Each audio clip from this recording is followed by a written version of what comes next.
부활절 제2주 하나님이 오늘 우리에게 주신 말씀은 사사기 3장 12절에서 30절의 말씀입니다. 이스라엘 자손이 또 여호와의 목전에 악을 행하니라. 이스라엘 자손이 여호와의 목전에 악을 행함으로 여호와께서 모압 왕 에글론을 강성하게 하사 그들을 대적하게 하시매 에글론이 암몬과 아말렉 자손들을 모아 가지고 와서 이스라엘을 쳐서 종려 남은 성읍을 점령한지라. 이에 이스라엘 자손이 모압 왕 에글론을 18해 동안 섬기니라. 이스라엘 자손이 여호와께 부르짖음에 여호와께서 그들을 위하여 한 구원자를 세우셨으니 그는 곧 베냐민 사람 게라의 아들 왼손잡이 에웃이라. 이스라엘 자손이 그를 통하여 모압 왕 에글론에게 공물을 바칠 때에 에웃이 길이가 한 규빗 되는 좌우의 날선 칼을 만들어 그의 오른쪽 허벅지 옷 속에 차고 공물을 모압 왕 에글론에게 바쳤는데 에글론은 매우 비둔한 자였더라.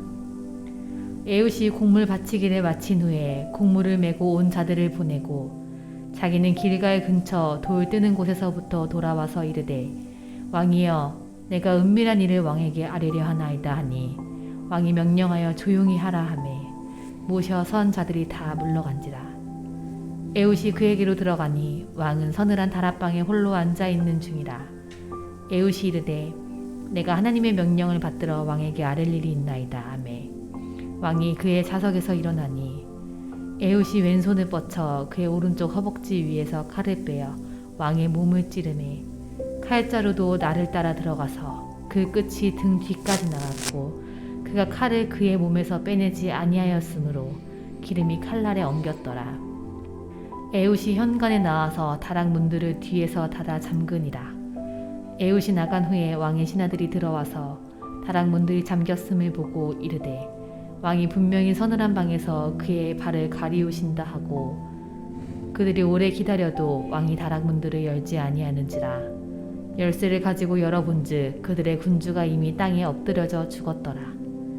그들이 기다리는 동안에 에웃이 피하여 돌 뜨는 곳을 지나 스이라로 도망하니라. 그가 이르러 에브라임 산지에서 나팔을 불매 이스라엘 자손이 산지에서 그를 따라 내려오니 에웃이 왔어가며 그들에게 이르되 나를 따르라.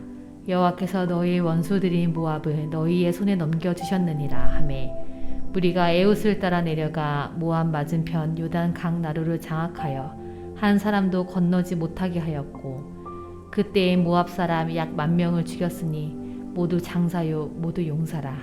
한 사람도 도망하지 못하였더라. 그날에 모압이 이스라엘 수하에 굴복하매 그 땅이 80년 동안 평온하였더라. 아멘. 아멘. 네, 오늘은 왼손잡이 에웃이라는 제목으로 강의 6번째 시간을 이어가도록 하고 있습니다.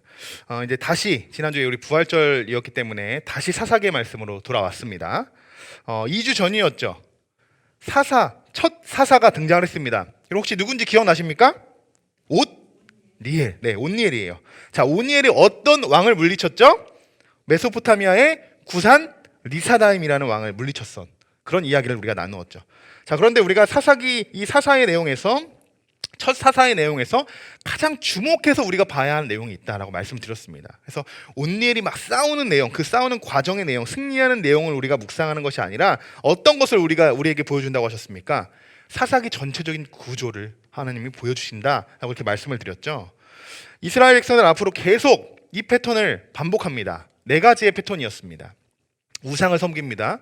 이것은 그들에게 압제를 당한다는 이야기예요. 그리고 여호와께 부르짖습니다. 이들은. 그리고 구원자를 세우죠. 하나님이 세워주시죠. 그리고 다시 이들에게 평온이 찾아옵니다. 무려 이들은 350년 동안이나 이것을 반복합니다. 무려. 오늘 말씀에서도요, 이렇게 시작을 하고 있습니다. 이스라엘 자손이 또 여호와의 목전에 악을 행하니라. 다시 이 구조가, 이 패턴이 시작이 된 거예요. 여러분, 우리가 여기서 또라는 말이 있죠. 이스라엘 자손이 이 또라는 말에 한번 집중해 볼 필요가 있다는 거예요. 여기서 말하는 또는요, 단순히 그들이 그냥 죄를 졌구나, 반복했구나 라는 것만 말하고 있지 않다는 것입니다. 자, 여러분 생각해 보십시오. 이스라엘 백성들이 지금 왜 이렇게 전쟁을 치르고 있는 걸까요? 이방 나라와. 하나님이 이스라엘 백성들을 어떻게 하셨다고 했죠? 노략자들의 손에 넘겨주셨다 이렇게 말씀드렸죠. 그래서 지금 사방에 있는 적들에게 지금 공격을 당하고 있는 그런 상태입니다. 그러면 우리가 이때쯤 다시 원론적으로 돌아가서 하나님은 그럼 이들에게 알게 하고자 하시는 것이 무엇인가? 무엇 때문에 이렇게 하시는가? 그것을 짚고 넘어갈 필요가 있다는 거예요. 사사기 3장 1절의 말씀에 이렇게 기록되어 있습니다. 여호와께서 가나안의 모든 전쟁을 알지 못한 이스라엘을 시험하려 하시며, 이렇게 쓰여 있어요. 하나님이 이스라엘 백성들을 지금 시험하시는 이유가 지금 분명히 기록되고 있다는 거예요. 자, 그 이유가 뭐죠? 가나안의 모든 전쟁을 알지 못한 이스라엘을 시험한다 하신다는 거예요. 시험한다고. 다시 말하면 지금까지 이스라엘의 역사는요, 전쟁을 통해서 하나님이 어떠한 분이시고 또 어떻게 이스라엘 백성들을 인도하셨는지, 구원해 내셨는지 그것을 하나님이 보여주셨습니다. 직접적으로. 그러나 가나안의 2세대들은 그것을 경험하지 못했죠. 그들은 그냥 젖과 꿀이 흐르는 그 평온한 땅에서 그냥 행복하게 살았을 뿐입니다. 근데 그 안에서 문제가 있었습니다. 어떤 문제냐? 그들의 부모들이 다음 세대들에게 신앙 교육을 하지 않았다는 거예요. 하나님에 대해서 알려주지 않았다는 거예요. 이것이 지금까지 사사기 1장 초반까지 우리가 함께 다루었던 문제점이었습니다. 가나안 2세대들은 하나님을 알지 못했어요. 우상을 섬겼죠. 그래서 하나님이 택하신 방법이 전쟁이었다는 거예요. 전쟁. 그렇게 해서 사사기의 구조가 이 네 가지의 구조가 만들어진 것이고 앞으로도 계속 이것이 반복되게 될 것입니다. 여러분들이 앞으로 이제 사사기의 말씀을 묵상하시면서 계속 이 부분을 염두하고 말씀을 묵상하셔야 돼요. 이 네 가지의 패턴을. 그래야 하나님이 왜 사사들을 세우시고 또 승리하게 하셨는지, 또 그들을 왜 노략자의 손에 넘겨주셨는지 그 이유를 우리가 정확히 알고 이 말씀을 우리가 이해할 수 있기 때문입니다. 자, 오늘의 본문 말씀이 이제 12절부터 시작이 됩니다. 12절부터 시작이 되는데 바로 직전 11절의 말씀을 보시면요, 이런 말씀이 있죠. 그 땅이 평온한 지 40년에 그의 아들 그나스의 아들 온니엘이 죽었더라. 온니엘의 죽음을 이야기하면서 40년을 언급합니다. 자, 여러분 한 세대를 몇 년으로 보죠? 일반적으로 볼 때는 30년을 한 세대로 봅니다. 자, 그러면 지금 이들에게 평온이 찾아온 지 몇 년이 되었다고 합니까? 40년이 되었죠. 그러면 한 세대가 이미 훌쩍 지나갔다는 이야기예요. 그 세대가 이미 너무나도 많이 그 자녀들이 또 새로운 자녀들이 이미 클 대로 컸다는 그런 나이가 됩니다. 그런데 문제는 무엇이냐? 12절에 이스라엘 자손이 그 또가 문제가 된다는 거예요. 또. 왜 또 악을 기록했다, 행했다고 했을까요? 세대가 지났지만 이들은 아직도 여전히 하나님이 어떠한 분인지 자녀들에게 알려주지 않았다는 거예요. 그들이 그렇게 고통을 받았으면서도 온니엘을 통해서도 깨달았음에도 불구하고 그 40년 동안 그 다음 세대에게 또 자녀들에게 신앙교육을 하지 않았다는 거예요. 또라는 말은요, 여러분 단순히 죄를 반복하는 것뿐만 아니라 이들의 신앙관, 이들의 이 영적인 신앙관이 아직도 전혀 변함이 없었다는 거예요. 전혀 변하지 않았다는 거예요. 그때뿐 잠깐이에요. 왜 하나님이 이들에게 전쟁을 하게 하시는지 성경에는 분명히 나와 있지만 우리는 그래서 알고 있지만 이들은 모른다는 거예요. 이들은 모른다는 거예요. 사랑하는 성도 여러분, 우리도 계속적으로 반복해서 짓는 죄들이 있습니다. 반복해서 짓는 죄. 그럴 때 계속 우리가 죄에 노출되어 있는 것만이 아니라 그 죄의 근원을 찾아야 돼요. 왜 내가 자꾸 이것에 넘어지고 걸려 넘어지게 되는가? 왜 내가 이것만 있으면, 왜 이 죄만 있으면 자꾸 나의 영적인 이 상황은 흐트러지는가? 왜 나는 유독 이 문제에 늘 발목이 잡히는가? 이것을 우리가 점검하지 않고 이것을 해결하지 않고 넘어간다면 우리는요 계속 그 죄를 반복할 수밖에 없게 되는 것입니다. 여러분 오늘 이 말씀을 통해서 우리의 반복되어지는 죄가 끊어지고 하나님 앞에 우리가 진심 어린 그런 회개하는 주님만을 바라보며 주님 우리가 회개하는 그런 참회의 예배가 되기를 주님의 이름으로 간절히 축원합니다. 자, 이제 다시 사사기의 반복적인 패턴이 시작이 되는데요. 첫 번째, 우상을 섬긴다고 했죠. 악을 행합니다. 하나님이 아닌 이방신을 섬기게 됩니다. 그래서 이번에는 하나님이 어느 왕에게 이스라엘 백성들을 넘겨주십니까? 12절을 보시면 모압 왕이에요. 모압 왕 에글론의 손에 그들을 넘겨주십니다. 이 모압이라는 지역은요, 이스라엘이 이렇게 있으면 중간에 사해가 있죠. 사해 건너편 동쪽에 위치한 그쪽 지역의 나라가 모압이었어요. 그런데 모압 혼자만 이번에 오는 게 아니에요. 에글론이 연합군을 형성합니다. 누구를 형성합니까? 자, 13절에 한번 보실까요? 13절 우리 한번 같이 읽어보겠습니다. 에글론이 아말렉 자손들을 모아가지고 와서 이스라엘을 쳐서 종려나무 성읍을 점령한지라. 아멘. 자, 연합군을 형성하죠. 암몬과 아말렉을 같이 옵니다. 자, 이들은요, 이 암몬이라는 데는 모압 위쪽에 위치한 나라고요. 그리고 아말렉은 이스라엘 자손의 밑에 지역에 있는 나라예요.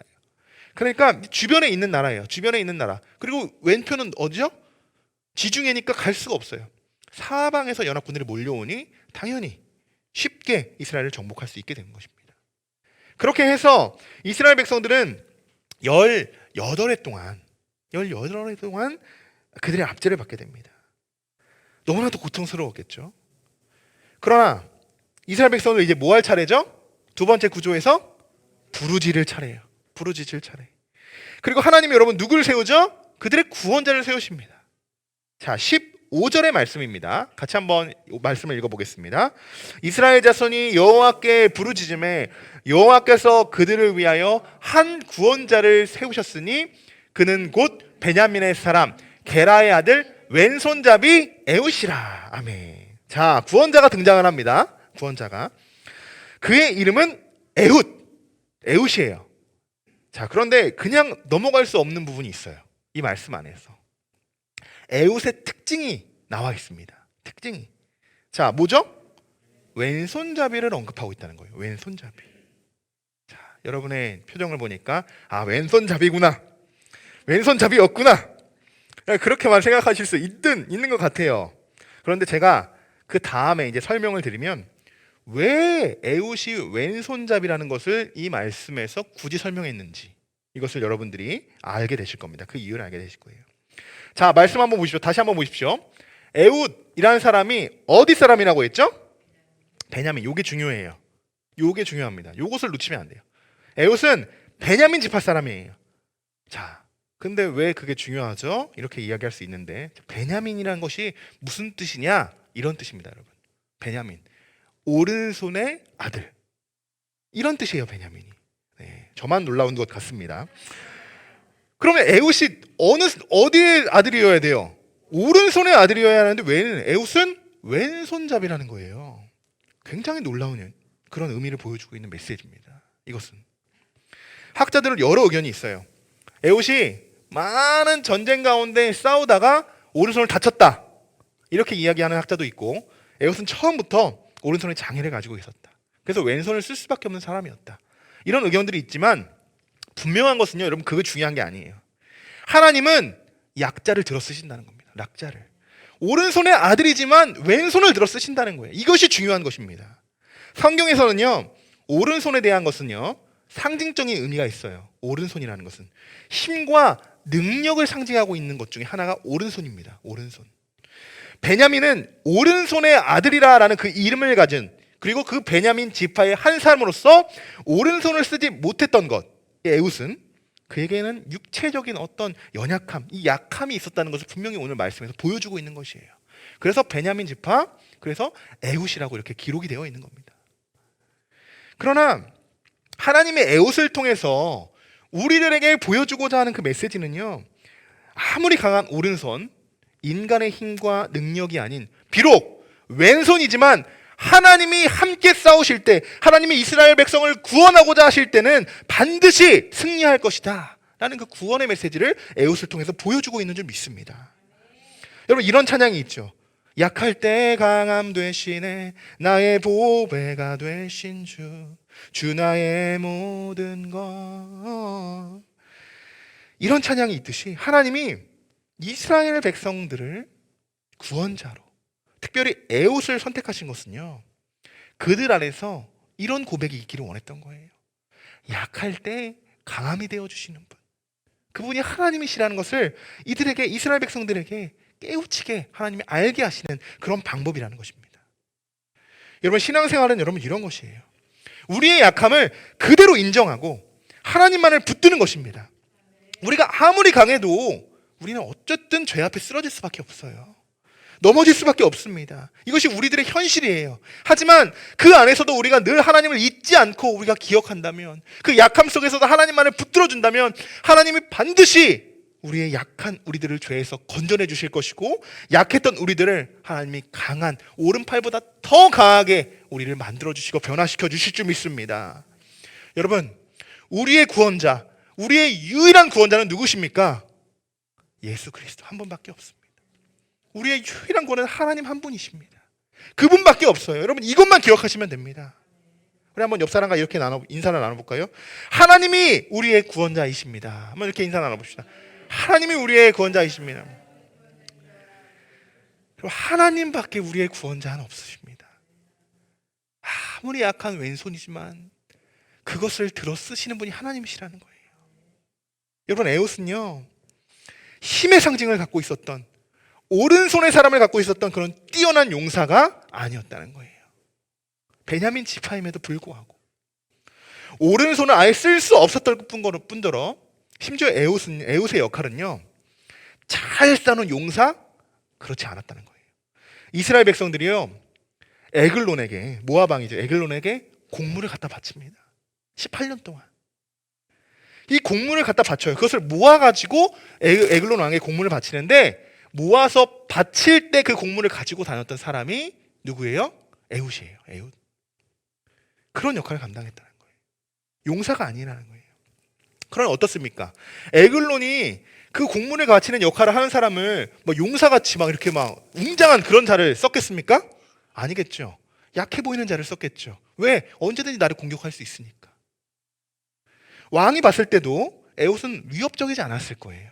위협적이지 않았을 거예요. 그런데 에웃의 마음은 달랐습니다. 에글론과는 달랐어요. 이 에웃은 항상 하나님이 주시는 그 용사, 하나님이 주시는 용사라는 마음을 마음에 품었어요. 왜? 그의 피는 베냐민 지파의 피였으니까.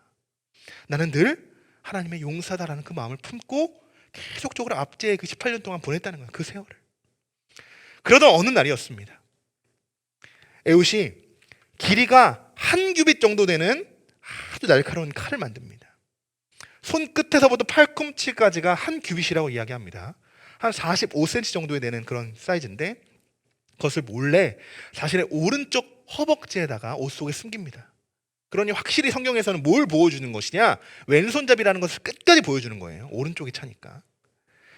자, 곡물을 바칩니다. 오늘도 역시나 그런 도중에 곡물을 바치기를 다 마친 후에 에웃이 왕에게 살짝 다가갑니다. 그리고 왕이요, 내가 오늘 은밀한 일을 왕에게 아릴 일이 있습니다. 이렇게 이야기합니다. 자, 딱 이렇게 얘기하니까 에글론 왕이 눈치를 챕니다. 아, 뇌물이구나. 뇌물이구나. 왜요? 그 당시에 이런 일들이 빈번했다고 해요. 빈번했다고 해요. 당연히 잘 보여야 되잖아요. 잘 보여야 되잖아요. 우리가 압제당하고 있으니까. 그 뇌물을 바치는 것이 빈번했다고 해요. 그러니까 에글론도 이런 일이 너무 많으니까 은밀하게 이렇게 얘기합니다. 그러니까 당연히 올 것이 왔구나. 올 것이 왔구나. 그렇게 생각했다는 거예요. 그리고 여러분 17절에도 에글론의 모습이 언급되어 있는데요. 17절에 이렇게 그를 표현하죠. 그는 비둔한 자다. 이렇게 쓰여 있습니다. 비둔한 자. 몸집도 아주 크고 둔해요. 그리고 욕심도 아주 많아요. 그런 자가 에글론이라는 에글론. 네, 비둔한 자. 왕은 에웃의 이런 말을 딱 듣고, 자, 신하들 다 나가. 다 나가. 왜? 이제 받아야 되잖아요. 은밀하게. 다 나가. 그러더니 그 안에서도 좀 뭔가 좀 걸리니까 옆에 방으로 옮깁니다. 다락방으로 옮겨요. 조용한 다락방으로 옮깁니다. 그리고 에웃이 이제 왕에게 이야기합니다. 왕이여, 내가 하나님의 명령을 받들어 왕에게 아랠 일이 있나이다. 이게 뭐지? 왕이여, 내가 오늘 뭘 갖고 왔습니다 라는 이야기를 해야 되는데 그렇지 않았다는 거예요. 그러니까 왕이 순간 자리에서 무지하고 딱 벌떡 일어나게 됩니다. 그 자리에서. 그리고 어떤 일이 벌어질까요? 자, 말씀을 한번 우리가 같이 읽어보면서 우리가 어떤 일이 벌어지는지 우리가 함께 묵상해 보겠습니다. 같이 한번 읽겠습니다. 에웃이 왼손을 뻗쳐 그의 오른쪽 허벅지 위에서 칼을 빼어 왕의 몸을 찌르매 칼자루도 나를 따라 들어가서 그 끝이 등 뒤까지 나갔고 그가 칼을 그의 몸에서 빼내지 아니하였으므로 기름이 칼날에 엉켰더라. 아멘. 순식간에 일어난 일이에요. 순식간에. 왕이 하나님의 명령을 내가 전할 게 있다라고 했을 때 이 왕이 순식간에 놀라서 딱 일어나는 순간 이렇게 그 찰나에 벌어졌던 일입니다. 전혀 예상하지 못했죠. 왜요? 에웃의 모습은 이렇게 용사의 모습이 아니었잖아요. 늘 위협적이거나 용맹해 보이지도 않았을 뿐더러 또 은밀한 일은 아닙니다 라고 이야기했으니 당연히 궁금하죠. 그냥 어떤 뇌물일까, 어떤 일들일까, 그런 궁금증만 가지고 있었습니다. 그랬던 에글론의 모습은 최후의 모습이 되었어요. 최후의 모습. 저는요, 베냐민 지파 중에 그 어느 누구보다 에웃은 강한 사람이라고 생각합니다. 강한 용사라고 그렇게 생각하고 믿습니다. 왜? 그래, 하나님이 세우신 구원자로서 이스라엘 백성들을 압제하고 있던 이방원 에글론을 한순간에 제압했기 때문입니다. 한순간에. 생각해 보십시오, 여러분. 지금 18년 동안 제압을 당하면서, 압제를 당하면서 이스라엘의 모든 지파 중에 어느 지파가 또 강합니까? 유다 지파도 강하잖아요. 그 지파 중에 강한 용사들이 없었겠습니까?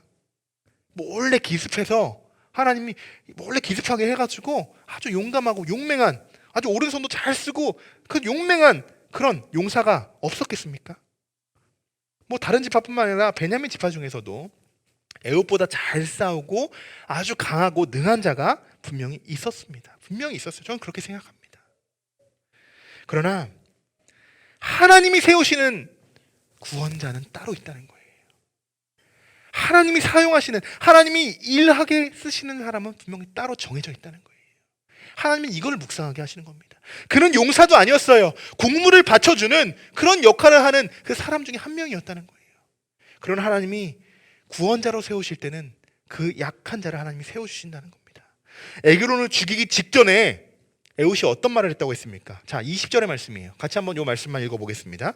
에웃이 이르되 내가 하나님의 명령을 받들어 왕에게 아랠 일이 있나이다. 아멘.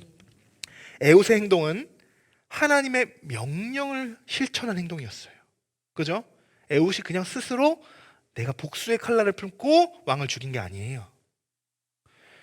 하나님의 명령을 받들어 내가 실천한 거예요. 에웃은. 지금까지 이스라엘 백성들은 우상을 섬기고 악을 행하고 이방 나라의 압제를 당하며 살아왔습니다. 이것은 하나님이 원하시는 게 아니죠. 이렇게 사는 삶을 하나님이 원하시는 거 아니에요. 하나님이 원하시는 삶은 뭐죠?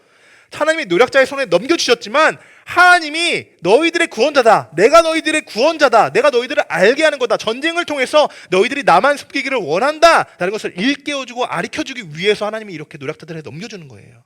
계속 이스라엘 백성들이 이렇게 압제당한 삶을 살아가기를 원하시는 것이 아니라는 거예요. 하나님만을 의지하기를 원한다는 거예요. 에웃은 이런 마음을 알고 있었던 거예요. 그래서 그가 선택한 것이 뭐냐? 이방 나라의 왕 에글론을 하나님께 바쳐 올려드리는 이것이었습니다. 그의 사명이었어요. 학자들은요, 에글론을 이렇게 표현하기도 합니다. 비둔한 에글론이잖아요. 비둔한 에글론을 살찐 송아지에 비교합니다. 그래서 살찐 송아지와 같은 그 에글론을 에웃은 하나님께 제물로 올려 바쳐드린 것이다. 이렇게 학자들은 해석하는 학자들도 많이 있습니다. 그래서 마치 우리가 번제를 드리죠. 하나님께 번제를 드리듯이 우리를 압제하고 있던 그 이방 나라의 에글론을 에웃을 통해서 그 살찐 송아지로 비유해서 그것을 하나님께 다 올려받은 그런 사건이다 라고 이렇게 많은 학자들도 표현합니다. 굉장히 신학적인 내용도 이 안에 숨겨져 있는 것이죠. 여러분, 하나님의 명령을 받들어 행동하는 건 지금 에웃이 그랬죠. 그냥 스스로 한 게 아니에요. 하나님의 명령을 받들어 행동했죠. 여러분, 그러면 지금 우리들에게 필요한 실천은 어떤 것이 있을까요? 하나님의 명령을 받들어 우리들이 실천해야 하는 것들은 무엇이 있을까요? 우리가 이것을 계속 기억해야 돼요. 여호수아 때부터 그렇게 이야기했던 이야기입니다. 여호수아 1장 8절이죠. 1장 8절. 한번 같이 이 말씀을 읽어보겠습니다. 이 율법을 내 입에서 떠나지 말게 하며 주야로 그것을 묵상하여 그 안에 기록된 대로 다 지켜 행하라. 그리하면 내 길이 평탄하게 될 것이며 내가 형통하리라. 아멘. 하나님이 처음 여호수아에게 하셨던 말씀이에요. 이 말씀을 이스라엘 백성들이 끝까지 지켰다면 지금의 일은 없었을 겁니다. 이것이 하나님이 이스라엘 백성들에게 명령한 명령입니다. 그리고 여호수아가 또 마지막에 고별 설교를 하면서도 다시 한번 전했던 말씀이죠. 하나님의 말씀을 주야로 묵상하고 하나님의 말씀만을 실천하는 여러분들이 되시길 주님의 이름으로 축원합니다. 여러분 성경 통독 끝까지 하실 거죠? 제가 말씀드리는 것이 아니에요. 하나님의 명령을 받들어서 우리가 당연히 해야 되는 일이에요. 당연히 해야 되는 일. 그것을 저는 여러분에게 권면할 뿐입니다.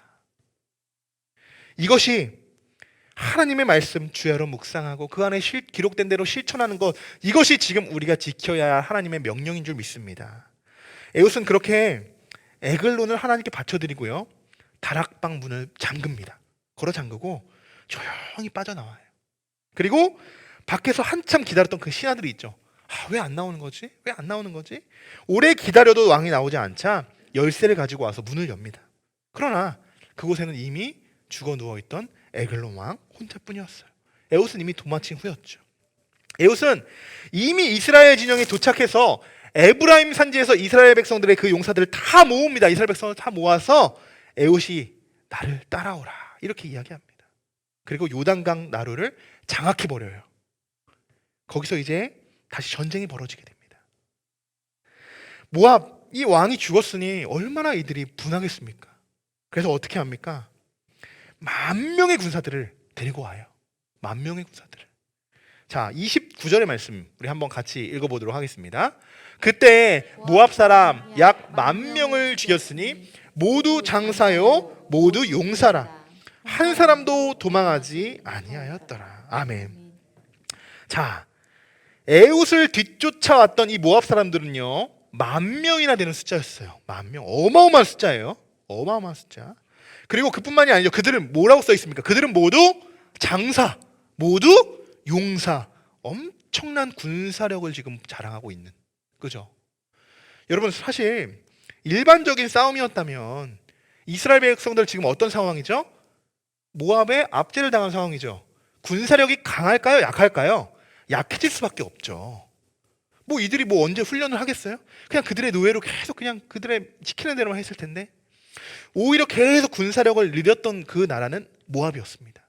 그들 중 장사와 용사들 10,000명을 모아서 지금 막 그 뒤를 따라가는 그런 상황이에요. 지금이. 일반적인 싸움이었다면 아무리 이스라엘 백성들이 무장한다고 해도 이만한 군사력과 겨룰 수 있는 힘이 없습니다. 힘이 없어요. 군사적인 힘이 없어요. 그러나 에웃이 하나님께 뭘 했다고 했습니까? 에글론 왕을 하나님께 제물로 올려 바쳐드렸다고 했죠. 그 순간부터는 완전히 상황이 역전된 거예요. 다시 하나님께서 그들에게, 이스라엘 백성들에게 힘을 불어 넣어주신 겁니다. 이제는 왼손잡이였던 에웃 혼자만의 싸움이 아니라는 거예요. 이스라엘 모든 백성들에게 하나님을 힘을 불어주시는 거예요. 하나님의 영을 불어 넣어주신다는 거예요. 그렇게 모압이 아무리 강한 용사 10,000명을 데리고 온다고 해도 이제 그들은 이스라엘 백성들을 하나님이 이길 수 없습니다. 이길 수 없게 하십니다. 왜요? 왜요? 하나님이 싸우고 계시는 거예요. 지금부터는 이스라엘 백성들과 모압이 싸우는 것이 아니라 하나님께서 이스라엘 백성들을 통하여 지금 싸우고 계시기 때문입니다. 여러분, 여호수아에서도 우리가 많이 나눴잖아요. 그죠? 이길 수 없는 싸움이지만 하나님은 그 싸움을 이기게 하십니다. 하나님이 함께 하실 때 그것을 또한 이 다음 세대들에게 또 보여주고 있는 말씀이에요. 아무리 여러분 좋은 계획과 작전과 용사가 뭐 10,000명, 뭐 10만 명이었어도 이 싸움은 이길 수 없는 것입니다. 하나님을 이길 수 없기 때문이에요. 그것으로 이기는 것이 아닙니다. 이것을 분명히 여러분 아셔야 돼요. 역대하의 말씀이죠. 20장 15절. 우리가 너무나도 잘 알고 있는 말씀이에요. 같이 한번 읽어보겠습니다. 여호와께서 이같이 너희에게 말씀하시기를 너희는 이 큰 무리로 말미암아 두려워하거나 놀라지 말라. 이 전쟁은 너희에게 속한 것이 아니요 하나님께 속한 것이니라. 아멘. 아멘. 여러분, 하나님께 속한 것인 줄 믿습니다. 여러분, 우리가 싸우는 것이 아니에요. 우리의 전쟁이 아니에요. 하나님께서 함께 싸워주시는 거예요. 그리고 그렇게 싸워주실 때만 우리가 승리할 수 있게 되는 것이에요. 분명히 오늘 말씀에서 우리들에게 메시지로 보내주고 있는 말씀입니다. 여러분, 전쟁 가운데 하나님이 싸워주신다는 이 말씀이요, 여러분 정말 마음속으로 다가오십니까? 하나님이 우리와 함께 싸워주신다는 건 여러분 정말 이것이 실제로 여러분 믿어지십니까? 여러분 또 놀라운 말씀이 있어요. 지금 이 말씀이요, 우리가 읽은 말씀, 역대하의 20장 15절의 말씀, 이 말씀의 배경을 보시면요, 모압 자손들과의 싸움에서 이스라엘 백성들이, 그때는 남유다예요. 이제는 지금 이 역대하의 시대는 남유다의 자손들에게 하나님이 하신 말씀이에요. 이 말씀이 어떤 의미인지 아시겠죠? 제가 말씀드리는 게 지금도 모압이에요. 역대하에서도 모압이고요. 지금 우리가 나누는 사사기의 말씀에서도 모압이에요. 그 모압과 그 싸울 때 하나님께서 동일하게 지금 말씀하신다는 거예요. 사사기에서도 말했고 역대하에서도 말하는 그 하나님의 싸움, 이 싸움은, 이 전쟁은 너희들이 싸우는 것이 아니다 라고 계속적으로 동일하게 하나님이 말씀하고 계십니다. 몇백 년의 시간이 흐르죠, 역대하에까지. 그러나 계속적으로 하나님이 우리들에게 말씀해 주시는 것은요, 하나님, 내가 너희와 함께 싸우고 있다라는 것을 끝까지 하나님이 보여주시는 그런 메시지인 줄 믿습니다. 지금 이 시대도 우리와 동일하죠. 이 말씀은 동일하게 적용할 수 있습니다. 하나님 계속 우리와 싸워주시고 계시는 거예요. 지금 우리가 싸워주시고, 그러니 우리가 어떻게 해야 됩니까? 우리가 이 네 가지의 패턴 중에 제가 말씀드렸죠, 부르짖는 단계가 가장 중요하다고 말씀드렸어요. 계속적으로 부르짖어야 돼요. 하나님만을 부르짖어야 돼요. 그래야 하나님이 우리와 늘 함께 싸워 주시는 줄 믿습니다. 사랑하는 성도 여러분, 오늘 이제 사사기 3장, 하나님이 세우신 구원자 에훗을 통해서 여러분 영적인 도전을 받으시고 또한 영적인 결단이 있으시기를 주님의 이름으로 축복하고 축원합니다. 이제 말씀을 마치려고 하는데요, 하나님은 분명히 우리와 함께 싸워주신다는 것을 분명 묵상했습니다. 묵상했어요. 또 하나님은 육체적인 아픔이 있고 강한 오른손이 아닌 약한 왼손, 이 왼손잡이 에훗을 통해서 역사하시는 그 하나님의 역사를 우리가 묵상했습니다. 하나님이 여러분 사용하시는 일꾼은요, 강한 자가 아니에요. 강한 자, 싸움에 능한 자가 아닙니다. 약하지만 하나님의 명령에 순종한 자입니다. 하나님이 그런 자를 쓰시는 거예요. 여러분, 약하다고 절대로 쓰러지지 마십시오. 포기하지 마십시오. 약할수록 하나님을 더 의지하시고 하나님을 더 신뢰하셔서 하나님이 사용하시고 하나님이 세우시는 여러분이 되시기를, 하나님의 일꾼이 되시고 하나님이 능히 싸워 이기시는 그 용사가 되시기를 주님의 이름으로 간절히 축원합니다. 아멘.